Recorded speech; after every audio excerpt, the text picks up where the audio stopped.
ঝরে যাবে, পাতাগুলো ঝরে যাবে। এই দেখো মধুমাছি কীরকমভাবে একটা ফুলের ভিতরে ঢুকে গেলে ফুলের ভিতরে ঢুকে আছে দেখো, এবং একটা ফুলের ভিতর থেকে আর একটা ফুলের পরাগ মিলন করবে। এটা হচ্ছে মধুমাছির পরাগ মিলন চলছে। তো মধুমাছি মাঠে সেরকম কিছু করবে না, এখন সেরকম ভিতরে ঢুকে যাচ্ছে। এখন সেরকম কিন্তু কোনো কিছু মানে কামড়াবে না, কিছু করবে না, ফুল থেকে মধু সংগ্রহ করছে। রেগে গেলে কিন্তু কামড়িয়ে দিবে।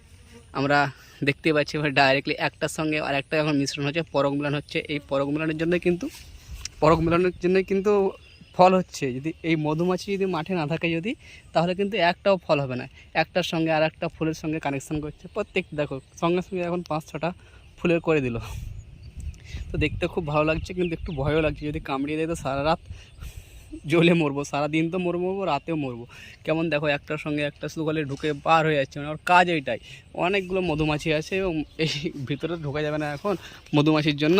তো তোমাদেরকে দেখালাম মধুমাছিতে কীভাবে পরাগমিলন করছে। দেখো প্রত্যেকটা মধুমাছি আছে, অনেক মধুমাছি আছে এখানটায় শুধু খালি একরকম মধুমাছি পাবে না, এখানটায় অনেক রকম মধুমাছি পাবে। যেমন ওই মধুমাছি উঠছে, যেমন এই মধুমাছিটা দেখো কীভাবে ভিতরে ঢুকছে, কোনো ভয় নেই, নির্ভয়ে মধু সংগ্রহ করছে এবং তার সঙ্গে জমির মালিকেরও উপকার করছে।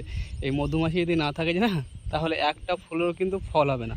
আর যে কোনো ফুল আছে মানে ফুল থেকে কিন্তু ফল হয়, যে আমরা যাই খাই ফুল হয় প্রথমে, তারপরে কিন্তু ফল হয়। তো ধান থেকে শুরু করে যে ধানটাও একটা ফল, ধানেও ফুল থাকে, সব কিছু। যদি ফুল যদি না থাকে তাহলে ফল হওয়া অসম্ভব হয়ে যাবে। দেখো মধুমাছি, শুধু খালি মধুমাছি তিল ভুঁয়ে। তাহলে আমরা প্র্যাকটিক্যালি দেখে নিলাম যে মধুমাছি কীভাবে পরাগমিলন করছে।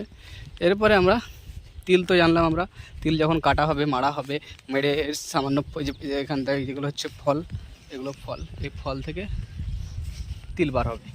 তো দেখা হবে আবার নেক্সট ভিডিওতে। জয় হিন্দ।